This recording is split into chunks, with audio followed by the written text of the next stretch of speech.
Let's get you unstuck. I mean it. If you're stuck beyond help and waiting for mercenaries or level ups, if you've looked at all the replays, there's 6 advanced pieces of advice you need to know, and in this video we'll demonstrate how you can do each one of them with an endgame replay.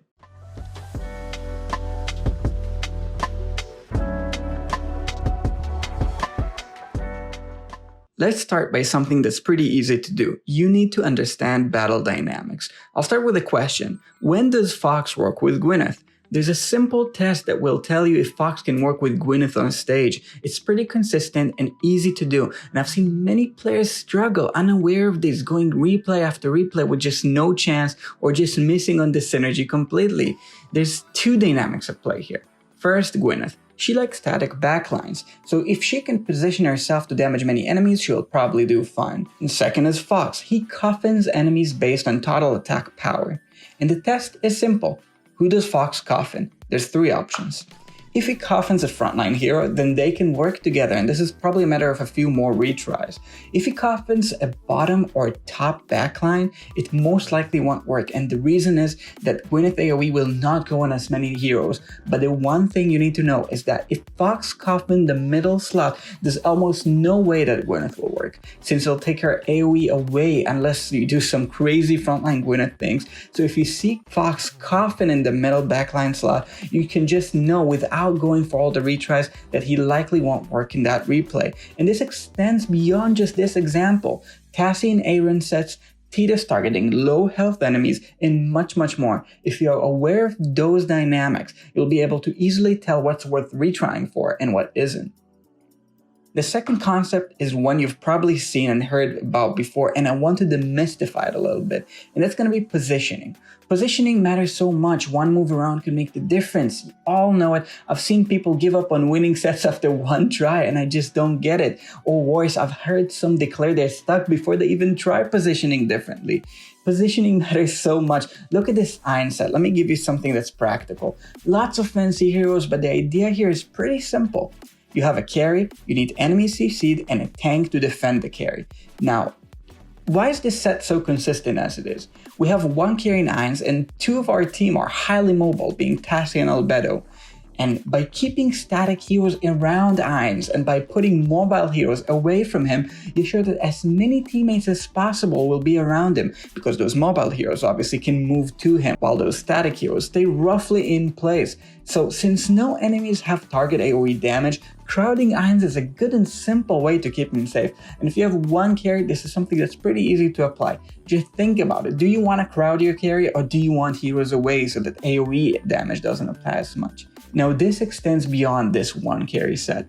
Take it into account, like remember, what abilities do heroes use from the backline and the front line? It can make a big difference in your endeavors to get unstuck, especially when it comes to consistency, multi-sets, and the end game. The third idea we should talk about is utilizing stats. Now, you have a lot of influence over your stats. You have gear, you have artifacts. There's some things that are really long term like Elder Tree and much more. But let's talk about something simple. Let's talk about just abilities and signature items to make things simple. The twins are pretty fragile, right? They're no tanks by any means, yet somehow they occasionally get away with frontlining. And I want to ask you, how come? This set is a good example of a place where twins can frontline. They have magic resistance in their signature item, which makes Rosa's damage easier to endure, but that's not the kind of stats I want to talk about. I want to talk about something even more fundamental than that. The twins have an ability called Grace, allowing them to share stats and damage taken between frontline heroes. Having the twins share a frontline with a strong hero like Talene is a good way to assure they'll have enough strats to frontline. So look at your hero stats, be aware of what they do, but as a bonus idea here, and subscribe if you like this is a synergy. You advanced players might know what I'm getting at here. The twins share damage between allies in the front line, making the other front line take damage every time they do, and Talene heals her allies every time she takes damage. So having the Talene and twins share a front line together is a kind of a synergy wherever every time that the twins take damage, they can heal back, allowing them to sustain much more than you would with other front lines. So definitely keep stats in mind. Pay attention to what you're doing. Maybe if you're Thorin cheesing, look at your gear, know what your stats are doing. And the fourth skill we should master is advanced hero usage. I'm going to make the case here, if you want to get unstuck at hard stages, you need to make the best out of your heroes. And if you want to make the best out of your heroes, you need to know all the ways they can be used. Aziz, for example, is typically used in the God comp, and you might be like ruling him out if you're not using him in the God comp, or it might be very important and you might not know how to fragment him, because usually what he does is he cancels ults. But did you know he can also be used for a passive that generates energy? In this replay, Daemon ult timing is so crucial that Aziz's energy bonus actually makes a big difference in consistency. So even though Aziz dies, if you can fragment him out of one set, he serves a unique niche, ensuring Daemon ults go off in time in the other. There's many advanced ways to use heroes. If you just want to talk about the heroes that's here, Thorin can be used defensively, which we love on this channel. Zorath can reduce allied defense to ensure they die in time, and Athalia is an incredible counter healer even when she's not used for invades.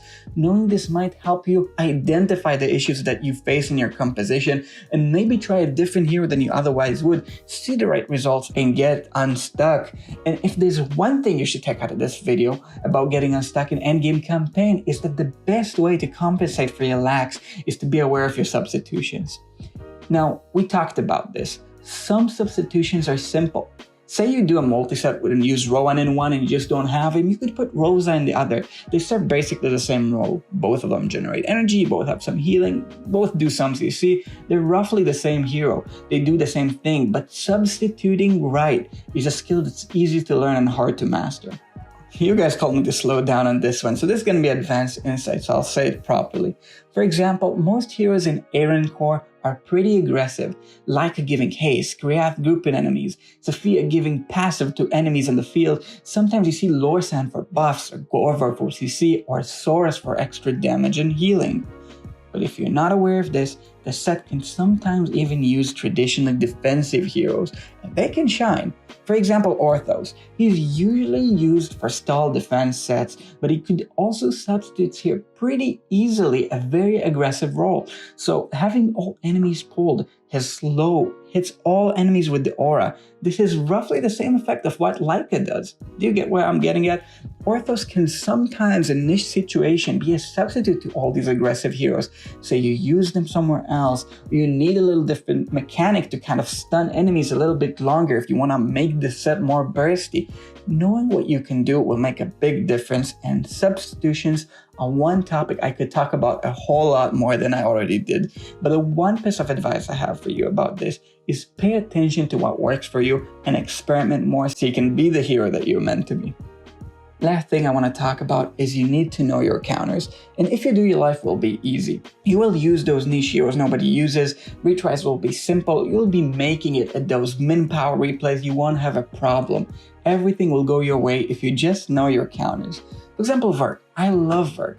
I don't let that bias my tier list, no. I would never do it like that. But oh, does he counter sometimes? What does Verk counter? Invades. He sets traps behind allies that can stop them for up to 25 seconds. Let's say you see Kelthor, you see Nathalia, you see those heroes that just jump to your side of the field. So Celia's all over the place.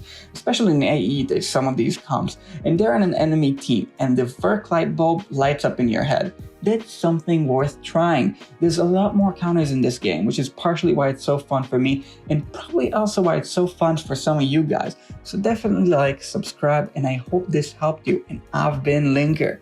Peace.